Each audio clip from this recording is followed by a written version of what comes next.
and welcome back to my channel.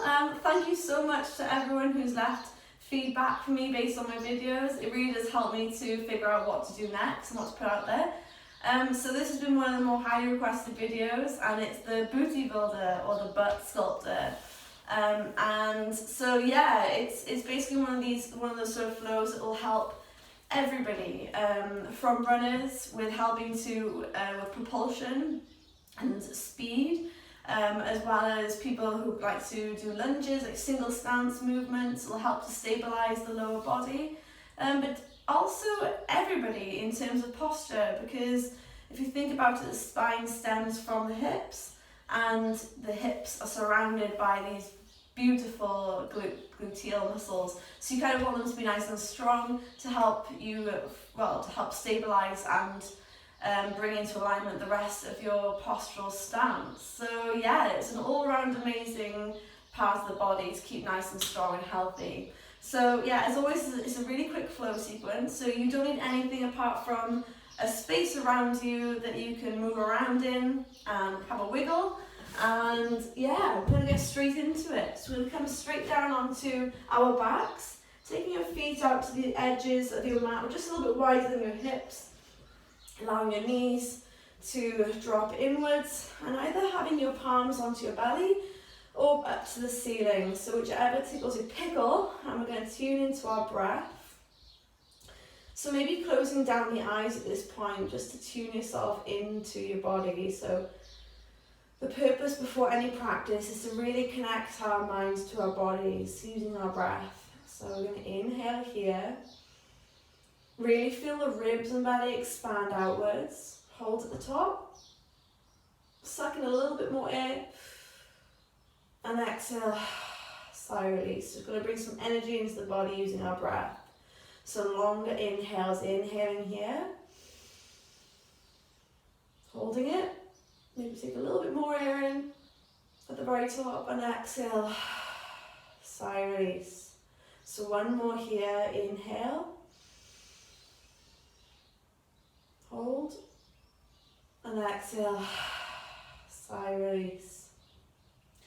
Good, so from here, opening up your eyes, just heel to your feet back into center, and have your palms face down now onto the mat. We're going to take some bridge pulses, so really focusing on driving up through the heels and squeezing the glutes to the top, keeping your knees nice and parallel, and your tailbone tucked. So it's a lot to think about, but over time it'll become much more fluid and habitual. So taking a breathing moment here, taking an inhale, and we're going to go opposite to the breath that we do through with a slower yoga practice, so that we can really use the exhales to strengthen ourselves up into the practice, to relieve any buildup of pressure in the body. So inhaling here, and exhale, drive through the heels, really drive that tailbone forward. Inhale down. Drive through the heels, exhale, squeeze the glutes. That's 2, 3, 4, really work with your breath. 5, 6, 7, 8, 9, and on the 10th one we're going to hold it at the top, so 10. So now scoop that left foot a little bit more central, and lift your right foot off the ground, bending at the knee. Grab the knee with the left hand, and take your right hand behind the head so your chin is tucked in for a little bit of a sort of better alignment in your body then. So pressing through the left heel, coming down for an inhale, exhale up for 1, so doing 10 on each side. 2, 3, 4, 5, 6, 7, 8, 9, 10, swapping the feet over. So this time left foot comes off, right hand to the left knee, left hand behind the head, coming down. Inhale for, exhale for 1, 2, inhale down, exhale 3, 4, 5, 6, keep the core engaged, 7, 8, 9, 10. Take the left foot down, place both palms back on the ground, keeping the hips up off the ground. And this time we're going to take the knees out wide.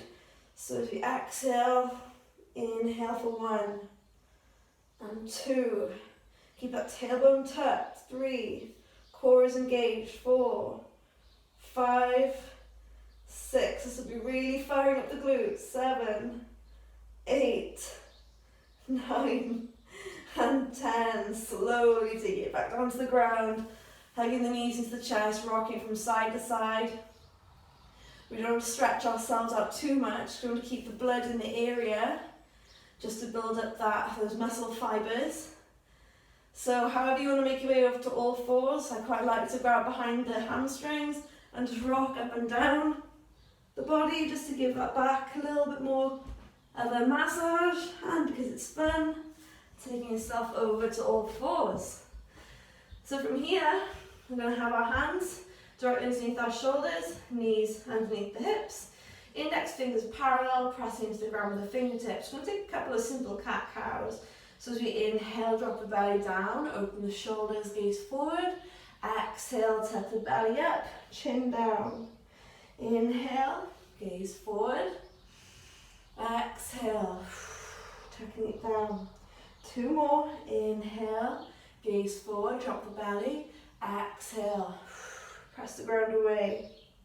Good, so coming from here, straight into our next little flow sequence. So we're going to, again, press into the ground with the fingertips, making sure that the weight isn't directed down into your wrists. And keeping your body as stable as possible. The only part you want to move is this sort of hip joint here.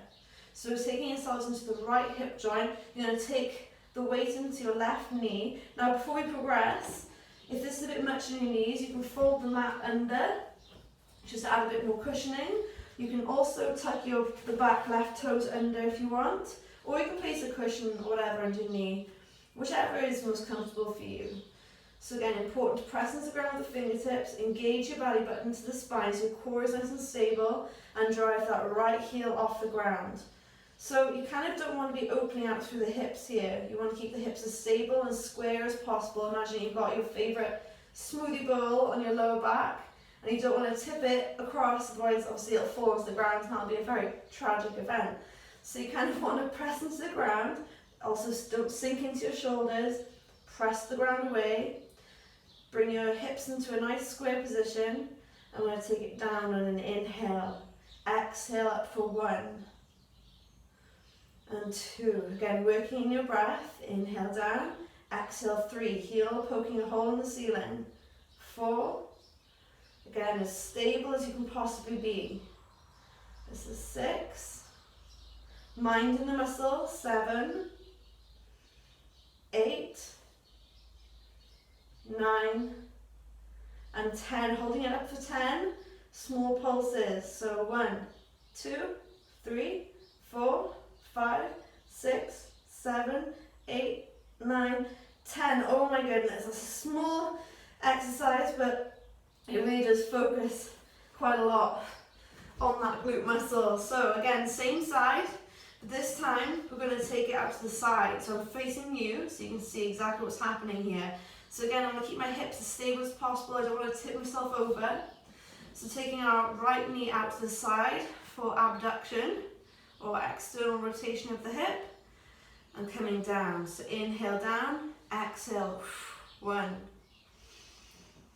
2. Again, my core is nice and engaged. I'm pressing the ground away. 3, 4,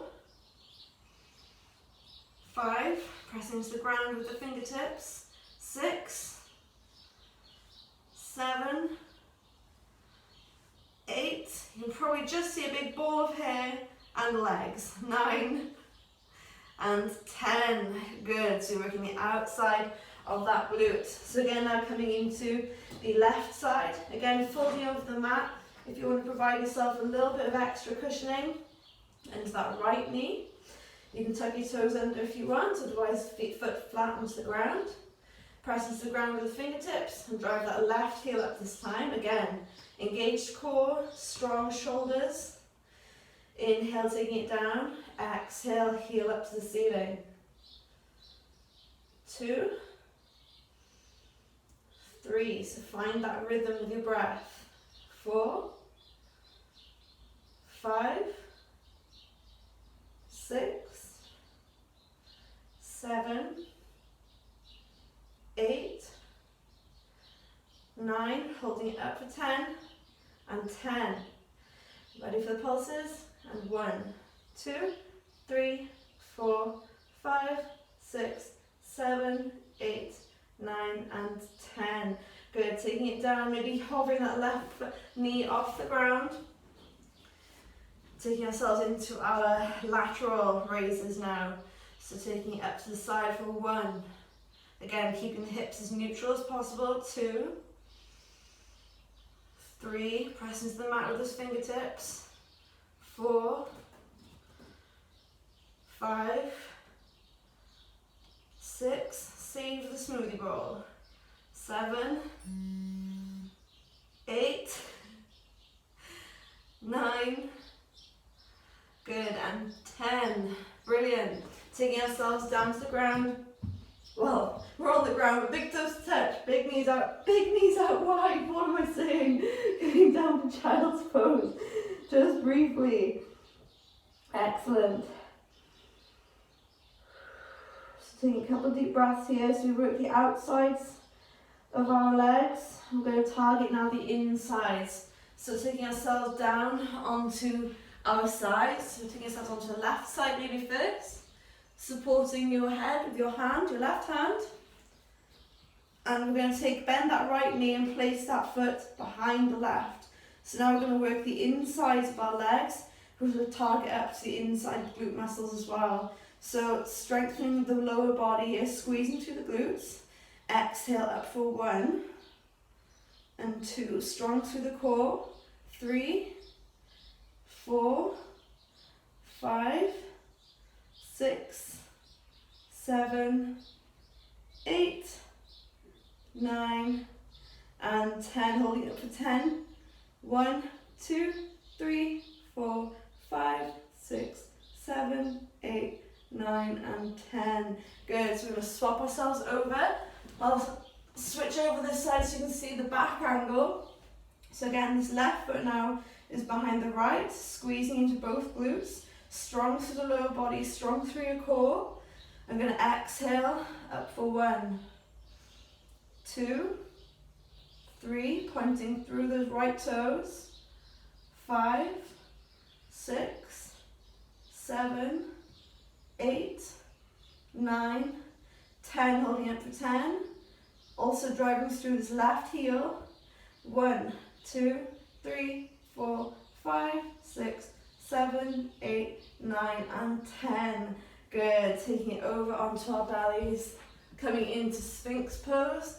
So elbows underneath your shoulders, pointing the toes away, and just pull those elbows towards your feet to really open out through the chest. From here, we're going to bend that right knee up to the side, reach through the left arm underneath your right, and we're going to twist ourselves open over to the side, moving any blocks that are in your way.